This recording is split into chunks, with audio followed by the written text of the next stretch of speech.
Hello YouTube. So this is a quad. This is the old starter motor. It's just junk. So got a new one because it was cheaper to buy a new starter motor than it was to buy the bushes. So we're going to install this. That goes that way around. Pop it just in the back of there.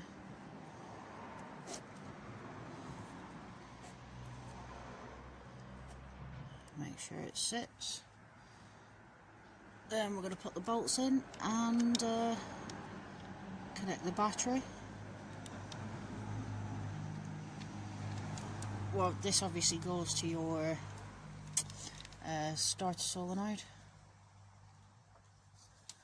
which is in there. We've put a new one of these on.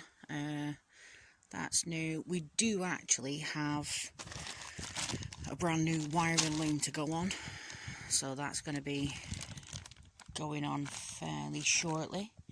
Didn't realise that's got a key with it as well, which is good. So yeah, we're going to connect this up now.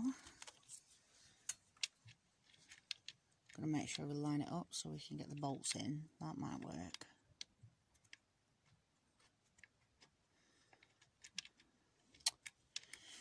So we're going to turn the camera off, then I'll put these two bolts in, and then we'll turn it back on when I've connected the battery up, and we'll see if we can get it to spin over.